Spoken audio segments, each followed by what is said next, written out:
सद्गुरू जनसेवानंद सुभाष बापा महाराज यांना कोटी कोटी प्रणाम आणि मलकापूर धामला कोटी कोटी प्रणाम. माझं नाव महेश दत्तात्रेय जाधव, राहणार गार्डन नंबर 1, तालुका इंदापूर, जिल्हा पुणे.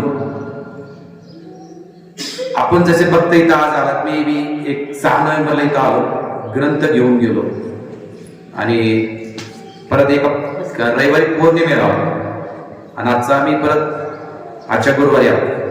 आत्ताच नुकतंच महाराजांनी सांगितलं इथला महिमा काय येते की नामस्मरण. आपण सगळीकडे बघतो की सगळीकडे सोशल मीडिया अवेलेबल असेल की सगळे कथाकार हे सांगतात की कलियुग केवळ नाम आधार. मला आलेला एक ज्ञानाचा अनुभव आहे, निश्चित त्याच्यावर मी आज जन्म ह्याच्याशी जुडलं जाणार, ह्या समाजाशी जुडलं जाणार आहे. मला एकच अनुभव छोटा सांगायचा आहे. ज्यावेळेस मी पारायण करायला घेतलं आणि पारायण करायला बसल्यानंतर सुभाष बाप्पांच्या बद्दल मी बऱ्याच जणांकडून ऐकलं आणि इथं आल्यानंतर त्यांनी 7 जन्म त्यांचा, नंतर 8व्या जन्मात त्यांना इतकं नामस्मरण त्यांच्याकडून घेतलं, त्यांच्याकडून झालं की त्यांना दत्त प्रसन्न झाले.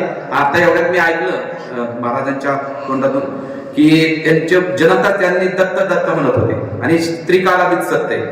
कारण मी ज्यावेळेस पारायण करत बसलो त्यावेळेस हाडळ काहीतरी असं उल्लेख येते, हाडळ.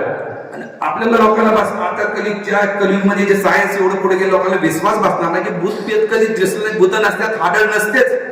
पण मी असा बघतो की मी हनुमान चालीसाचा पाठ करतो आणि हनुमान चालीसामध्ये एक चौपाई आहे, भूत पिशाच निकट नाही आवे, महावीर जब नाम सुनावे.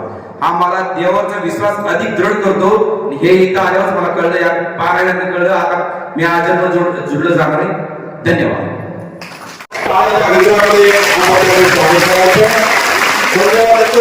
आशीर्वाद देतो आणि दुसरा